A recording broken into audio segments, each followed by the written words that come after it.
Hi, I'm David Dowdy. I'm happy to have Jim Richards on the call with us today for the Business Spotlight series. Jim, welcome. Again, for Thank you, the David. viewers, I'm David Dowdy. I own Action Coach Lake Norman, local business education and coaching firm. Been here around 10 years in the Mooresville area, all around Lake Norman. But Jim, welcome this morning. Excited to learn a Thanks, little bit man. more about you and your experiences. So why don't you introduce yourself and tell us a little bit Yeah, about market share group is. yeah, let's do it. Thank you, David. Appreciate the opportunity to talk about our people and what we got going on the Market Share Group. So thank you for that. The Market Share Group, we're in Davidson, and we are a sports and entertainment marketing agency. We do primarily sponsorships and events. And, we like to say, talk about the fact that we all have those stories that we tell about the favorite events we ever attended. Well, we create sponsorships and experiences to put brands in the center of those stories. Sponsorships, once you get into them, and events, if you've done event planning, can be complex, expensive, time consuming, can strain a small marketing team. But when they're done well, they're a great way for brands to connect with consumers, develop brand enthusiasm, and drive revenue. And so at the Market Share Group, we remove the headaches associated with major omni-channel, sorry to use a marketing term, omni-channel Yeah. marketing initiatives. And we help brands create sponsorships and experiences that are targeted, effective, and fun. This is a lot of times people want to get into sports entertainment. They think it's all fun. Once they get in, it becomes very stressful. We like to make sure we take that off your plate and keep it fun for you. So Yeah. while we're doing work. So Fantastic. Now, how many years have you been at it? How so I've many? been in this business about 20. As the Market Share Group, we will be 12 years old in March. So I've been a business owner for 12 years. Very good. Very good. So if you Yeah. had to do it all over again, share a little wisdom with us. What might you do differently, knowing what you know now? That's a long list. People get into business for and start their own thing for multiple reasons, right? For me, there were a couple of things that drove it and put me here where I felt like I needed to. Part of it was work-life balance. I have a son who'll be 30 next year. He's 29, who has special needs, and Mhm. so a big part of our family is maintaining that that access that I can get back and help my wife and adjust our timing. So about 12 years ago, there were some things at the agency I was working at that were just putting a strain on that. So I've had that entrepreneurial itch for a while, and I decided to get in and start the business 12 years ago, in large part for that reason, to provide flexibility and access for my family. So I wouldn't have changed the reason I did it, but certainly along the way, we've learned some things. What I would do differently in starting it, you always wish you had a little bit more money in the bank when you did it. Um, you know, uh, Regardless uh, of best projections, it seems to yeah, work out quicker than expected. yes, yeah, that's right. I don't know. I think I would say one of the things I have learned is that nobody gets into this. Very few people really have the desire to run a business. We all want flexibility, or we want to do better marketing. We want to do it our way, or whatever. Um, I don't know that I fully understood at the beginning all the importance of HR, banking relationships, and everything else that comes with the operation of a business. And a lot of that I've had to, continue to learn. And so, maybe a little bit of planning, maybe a little bit different. Um, Making sure I had some of that buttoned up and figured out. I talked to some folks before I got into it. Um, but yeah, I'm glad I did it. I don't regret it. Well, I'm kind of a lifelong learner. Um, it's kind of one of the things I strive to be. And so I've enjoyed the opportunity of learning all the different aspects about owning a business and running a business. And of course, after 12 years, you develop those muscles and love it now. But Right.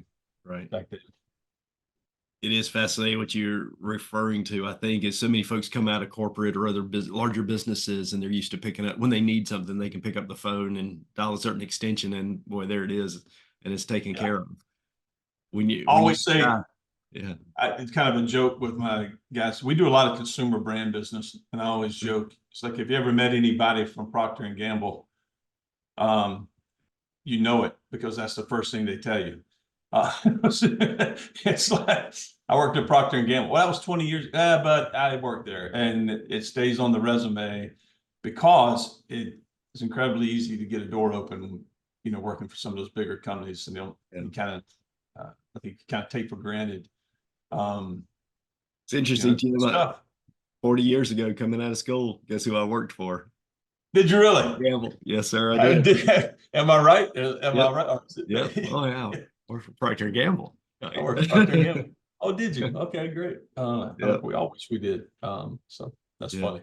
So you alluded to it that there's some misconceptions about small business. Like, Uh, all right, I'm going to own my own business.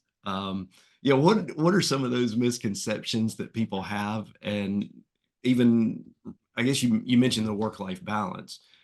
Owning your own business doesn't necessarily lead to tons of money and lots of freedom. no, I do think that I did think I would play a lot more golf um, than I've had to.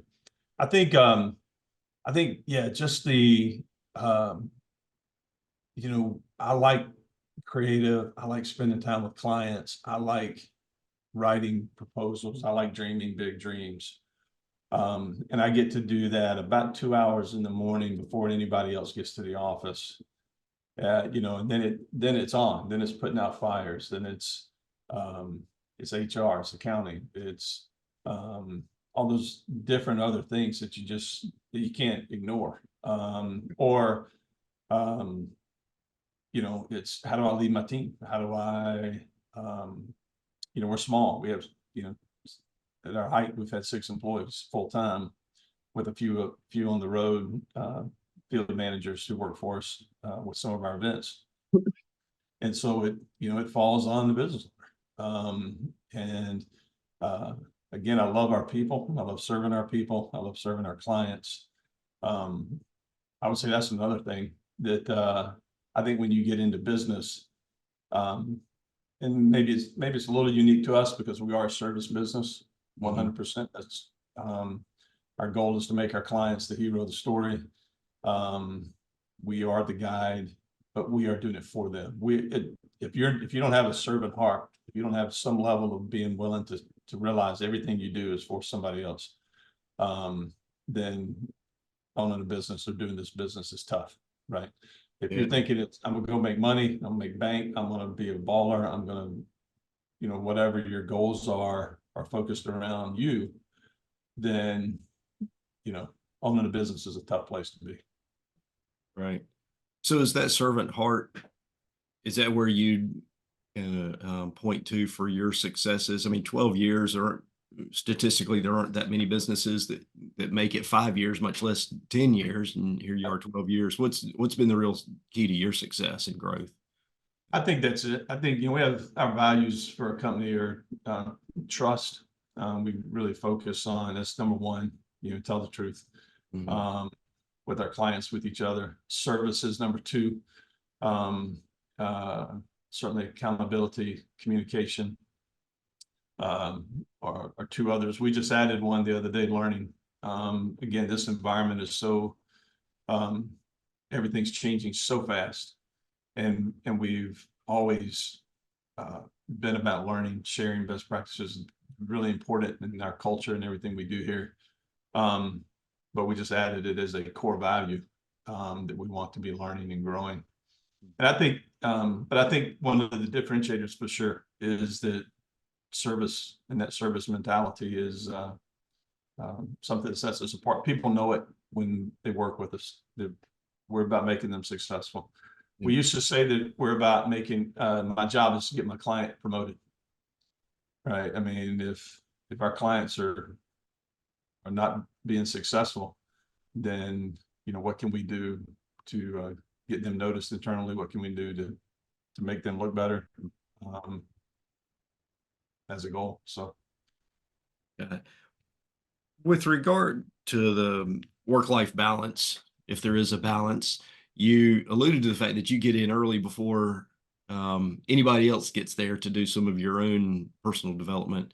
Uh, Maybe that's the extent of it, or are there other things that you do to help balance out that the needs at home, to have family and friend time Yeah. versus I the think demand of the business that can be 24/7. I think work-life balance for a business owner is um, I won't say it's a myth, Mm. but I will say it's important to do something you love. And then again, when it comes to service, just you make time to, figure out how to take care of those things. So for me, I'm creative in the morning. My mind is fresh. I don't have a whole lot of things weighing on me. So I just make sure I schedule that time to get in here so that I can give the company and my people and our clients the best and carve that time. That frees me up then to walk out of here at 5, give my family what they need during the time that they need it. And then if I need to get back to work when, kids go to bed or everybody settles in for the evening, then I know I can get back on the computer and get back at it a little bit later. I have over the last few years coming out of COVID, I made a point to start scheduling time for myself and prioritizing myself a little bit. So, finding times to work out was not happening. Knowing that I needed to get home again to my son or whatever was waiting. And was, I'm not going to work out at 7 o'clock.